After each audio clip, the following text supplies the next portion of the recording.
ಸ್ನೇಹಿತರೆ ನಮಸ್ಕಾರ. ಭಗವದ್ಗೀತೆ ಮೊದಲನೇ ಅಧ್ಯಾಯದ 10ನೇ ಶ್ಲೋಕಕ್ಕೆ ಬಂದಿದ್ದೀವಿ.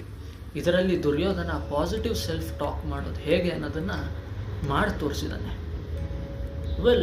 ಎರಡು ಮಾತು ಮೊದಲನೇ ಪಾರ್ಟಲ್ಲೇ ಬರೋದು ಅಪರ್ಯಾಪ್ತಂ ಅಂತ ಹೇಳ್ತಾನೆ, ಮತ್ತು ಸಪೋರ್ಟಿಂಗ್ ಸ್ಟೇಟ್ಮೆಂಟ್ ಆಗಿ ಬಲಂ ಭೀಷ್ಮಾಭಿರಕ್ಷಿತಂ ಅಂತ ಹೇಳ್ತಾನೆ.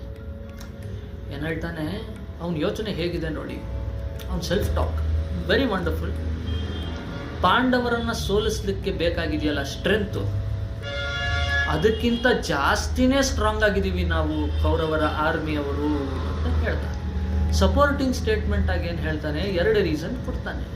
ಏನು, ಮೊದಲನೇದು ಮದರ್ತೆ ತೆಕ್ತ ಜೀವಿತ, ನನಗೋಸ್ಕರ ಅವ್ರ ಪ್ರಾಣನೂ ಒತ್ತೆಗಿಟ್ಬಿಟ್ಟು ನನಗೋಸ್ಕರ ಯುದ್ಧ ಮಾಡ್ಲಿಕ್ಕೆ ಬಂದಿದ್ದಾರಪ್ಪ.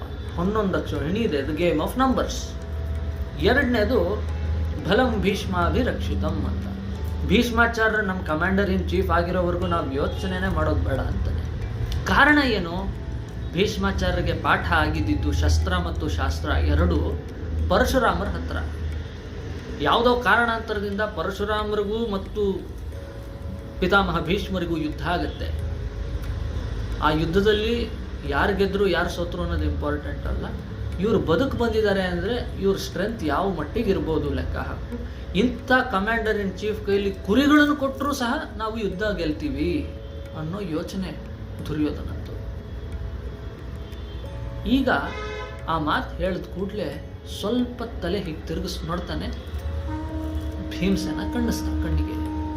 ಆಮೇಲೆ ಏನಾಯಿತು ಮುಂದಿನ ವಿಡಿಯೋದಲ್ಲಿ ನೋಡೋಣ ಸ್ನೇಹಿತರೆ. ಅಲ್ಲಿವರೆಗೂ ನಮಸ್ಕಾರ.